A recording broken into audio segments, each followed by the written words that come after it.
Ang Bulkang Taal o Taal Volcano, na tinagurian din bilang pulong bulkan, ay nasa lawa ng Taal sa Batangas.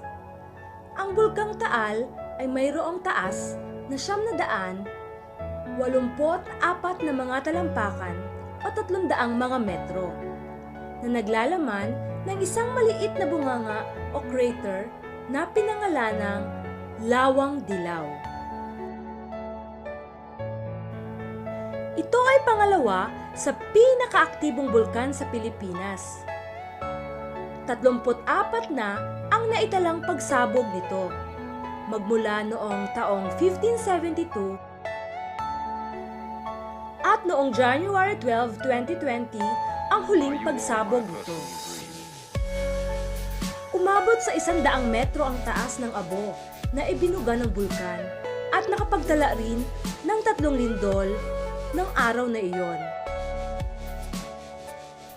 Una ay alas 7:35 ng umaga. Ang ikalawa ay ika-10:43 ng umaga. At ikatlo, alas 2 ng hapon. Naobserbahan umano ng PHIVOLCS ang pagdami ng steaming activity ng bulkan alauna ng hapon noong araw na iyon. Mula noong Marso 28, taong 2019 ay nakitaan umano ng moderate to high level of seismic activity ang Taal.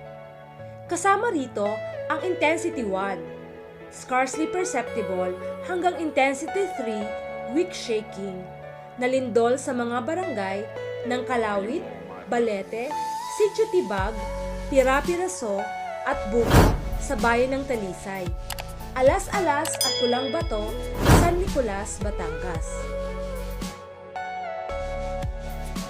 May napansin ding pamamaga sa bulkan mula pa noong Nobyembre taong 2018.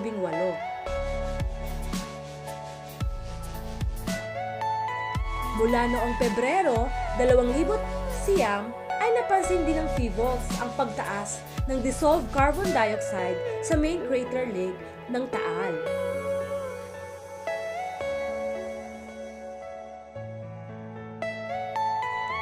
Pinaalalahanan ng ahensya ang publiko na bawal pumunta sa main crater ng bulkan dahil sa posibleng steam explosion.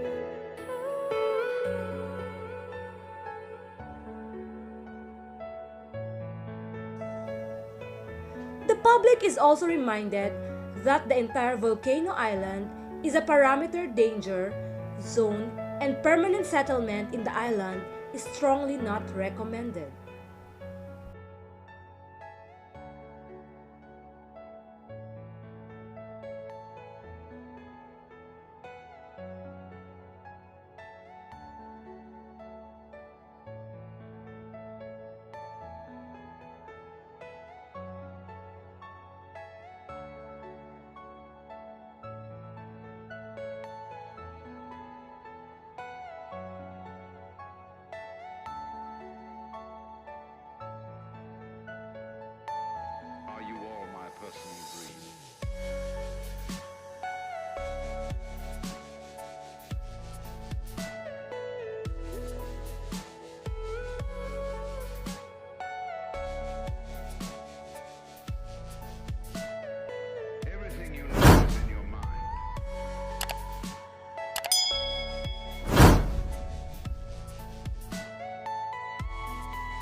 Salamat sa panonood!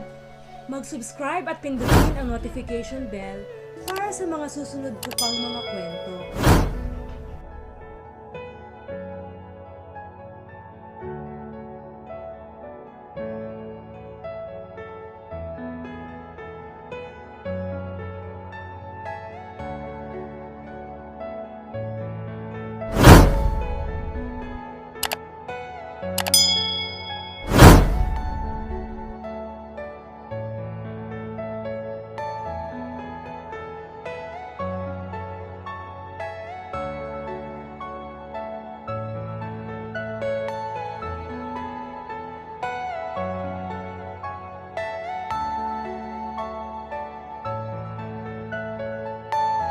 Are you all my personal dreams?